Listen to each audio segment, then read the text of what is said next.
baby. Welcome back, everybody. We are transitioning out of the patch no joy. And who better to talk JC. about all of that than, yes, indeed, JC is back with us on the couch today. Welcome, JC. Thank you. Welcome to you. All right. Well, I don't know if I should welcome you. You've been here Oh, already. you can welcome me. I'm fine with that. All right, that's I don't great. mind. I That don't works. mind. New title uprising, maybe some that we'll talk about a little. So, first up, Nusha. Nusha. As some of you, I'm guessing most of you, Y'all can just watch the stream. The stream if y'all want to. It's over on the For Honor channel. But I'm just here to go over some notes. So, Nusha getting buffs. They're basically gonna implement. Y'all can read right here. They're gonna implement the speed of her track. Basically, the changes she had in the testing rounds before this season came out, they're going to implement that in this seasonal update. So all her traps and her zone attacks are going to be faster. I'm hoping at least. So that's Nusha. No, for because he really Glass Waltz and Jade Ballet are now 300 down at the same time, right? So whenever we end the time is what does cancels to self timing, so it's even harder to tell if somebody fainted or is going to use it. And on top of that, it's so much faster. Hey, yep. It's My main man himself, Warden, is getting a buff. Now, I was really excited when I saw this, guys, because this buff right here, this is the most important one. This is the most important one right here. Shoulder bash can now be done from 100 to 500 milliseconds into the front dodge, where it used to be up to 300 milliseconds into 500 milliseconds. This was like one of the main things I wanted to be buffed with Warden. I wanted this, and I wanted Warden to have an undodgeable zone attack, because his zone is just so unreliable. I'm not even going to lie. I have troubles using Warden Zone. Every time I throw it out, it gets dodged instantly. Like, I hate it so much. Make it undodgeable. And I like carefully try and input when I use the timing of my zone attack to make sure it doesn't get dodged. But he's also, his side heavy finishes are also going to be sped up, and they're gonna have better trajectory. Now I hope with this the side heavy finishes going to 800. It means that when he delays his heavy attacks, they'll still come in fast enough to the point where people won't try and interrupt you. Because a lot of people try and do that. I smack them dead. I have to do light, smack them dead in the face with a heavy immediately. Like, I can't spend a single frame trying to delay it. That's the only way I'd catch people with intercepts. With that try and interrupt me, and they just get a solid smack to the face with my Warden Heavy. But I like this, and more trajectory.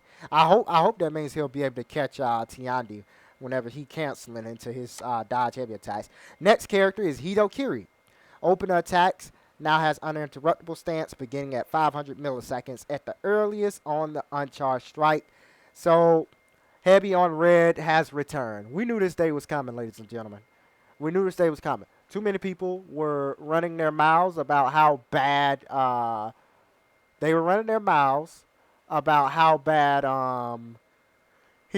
was.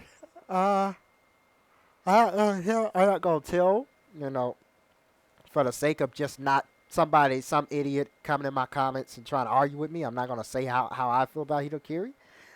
Did I think he need a buff? I have no idea. Honestly, it doesn't hurt me if he does need a buff or not.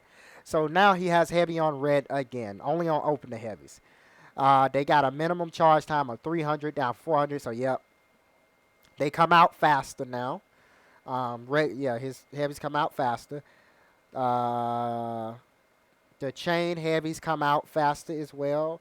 And he got better zone attack trajectory, so it should hit full 360 instead of 120. That should be better. That's something that I actually had hoped Hitokiri would have. And now heavy openers deal 22 damage, down from 24. Heavy openers, not chain heavies. Keep that in mind. Heavy openers, meaning the first heavy attack deals 22 damage, down from 24, and everything else is going to deal 24 damage. So keep that in mind, because they don't state that. I don't want nobody thinking that Hitokiri is gonna and should be Hitokiri gonna tool be to use doing 22 damage all the time. There's multiple people around you. Try to hit them all. Hidokiri is still a solid hero in the game. You don't see too much of him because everybody want to play the Outlanders here. and stuff. We Oh wow, Yeah, for Armusha. sure. So for Armusha, when I saw this on the stream, this was like a tweak more than a buff. Blade Blockade now costs 10 stamina to go into the Blade Blockade. It was 5, and it costs 0 stamina on exit. So essentially,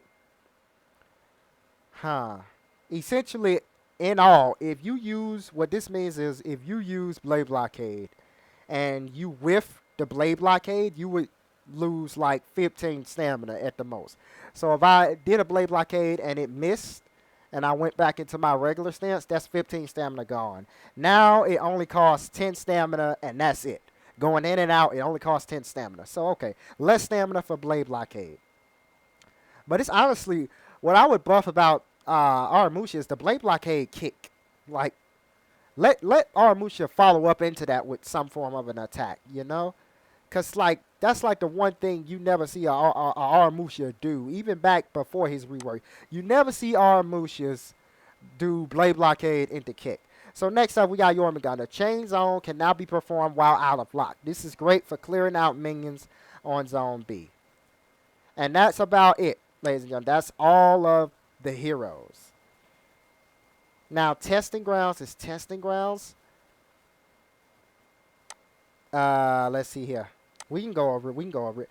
So basically, they're gonna operate with. Wait. Go back. So they're gonna do the Testing Grounds. This is gonna come out on June 29th. So they're gonna work around Bash Timings and Lawbringer Part 2. So Bash with attack not feightable. So unfeightable bashes. They're gonna basically speed all of these up from 500 milliseconds. Now, I don't know if that means Griffin's Bash is going to go back to where it was when he was on release. I'm not going to lie. That's going to make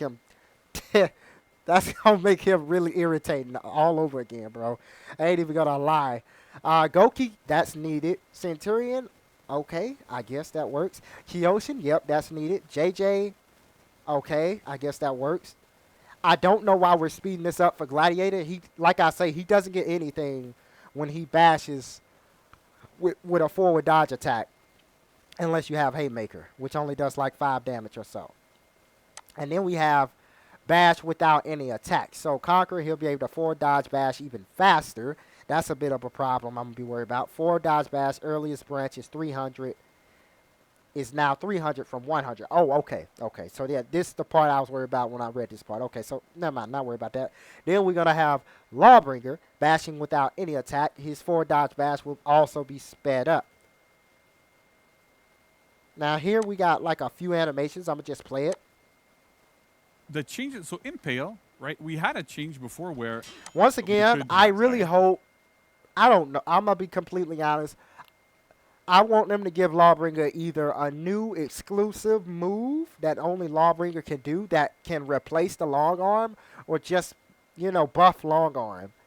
That's typically what the rework should have been around in the first place. Long arm, longer. Getting him to have access with his long arm. They did it with Shinobi, right, with his D-Flex, and they gave him Sickle Rain. The whole thing with Sickle Rain. They did it with Orochi with his, I forgot, Heavy Storm or something. I don't know what it was called. They did it with his Storm Rush, I think. They did it with Orochi. They did it with Hidokiri, allowed him to flow into his kick like repeatedly. They did it with Warden when they reworked him. They gave his shoulder bash move was his key. Now they're doing it with Nusha with the traps, speeding up the traps, especially on the zone, which is much needed for Nusha. So yeah, y'all get the point. I just wish they could do something like that with Lawbringer, where like long arm was a move you had to be worried about. You know, do it to where long arm is just something to worry about. Because all honestly, it still guarantees a heavy and everything, but it needs more. It needs more speed. It needs more something. Let him soft feint into it. Me personally, I really just wanted. I feel like Lawbringer's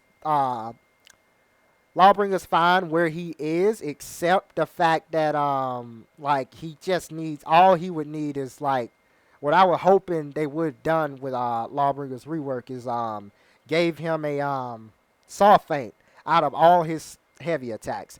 Because everybody in the game with slow-ass heavy attacks have, like, soft feints, and they're, like, top-tier characters.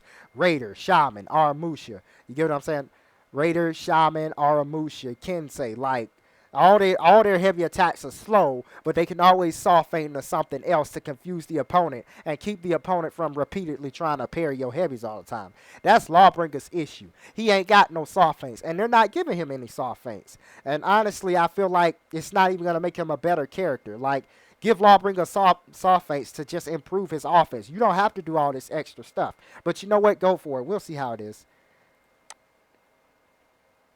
I would have given him soft feint in the GB and soft feint in the long arm. Sped up the long arm, and especially in chains. Sped up the long arm by like 100 milliseconds from neutral, and then sped it up by like 200 milliseconds like while in chain, and increase the tracking of the long arm so that if he's doing the long arm and you dodge, it catches you, you know. Or they should make the long arm like a chargeable move, like with Warden, where he'll go into like the long arm stance, he'll flip his pole down and he'll like stay in that little pose. And then he'll stay in that little pose and you can hold it. He'll get hyper armor and everything like that. So that you can kind of control and then kind of like make it a feintable long arm. So, you know, you can kind of control, you know, your opponent trying to counterattack you out of long arm all the time. Like, say how long arm work, kind of like how Warden's bash work, where you can charge it from level 1, level 2, level 3. And when you do it with level 3, it has, like, max tracking, and he got hyper armor. So if you was to, like, do a dodge attack or a dodge heavy, he could trade with you with another heavy and go into a light attack, you know, go into his chain. That's what I would have gave Lawbringer. But let's see what they do. Because Ubisoft, right? Let's do it. So Impale should be 3 damage minimum, not 1 damage. I'm tired of these 1 damage attacks. I feel like they generally have no purpose being in the game, being that low. The only thing that should be doing 1 damage is probably minions, especially the ones in Breach because they OP. I don't like this. Please change it. Right. Then the opposite, where we don't do it. Oh my God! Or don't change it, and then people say, we have no feedback on it, and then it's kind of hard to act on it. Right? My favorite moment of this stream when I watched it is coming up. We've also lowered, you can see the damage here probably on the screen. We've lowered the damage from that top heavy finisher. It used to do 32 damage. It now deals much more. Okay, well, we'll just go through. That's how it feels, Ubisoft. That's how it feels, baby. Not even the devs are safe from their own games. That's definitely going in a WTF For Honor moment. My next WTF moment. This part of the stream is definitely going in. But yeah, guys, that's all for the testing grounds and the patch notes. It's not that much, but like I said, my main is getting buff. You know, that's all I really care about. I'm kind of happy about that. Nusha's getting buff as well. Her traps are getting buff. Like, I'm happy about that. But I'm looking forward to it. Like, I like the Battle Pass weapons. I feel like the community is very split down the middle with the Battle Pass and the reskins. Like, I don't think I'm going to ever like the seasonal weapons again until they actually put some effort into the seasonal weapons as well. Instead of just taking something that's in the game and reskinning it. I'm against that. I don't like that at all. But, yeah, guys, I'm looking forward. My game is updated right now because I am posting this, like, way later than I said I would, unfortunately. That's just how life is. But I will catch y'all in the next video. Thank y'all for stopping by. Peace.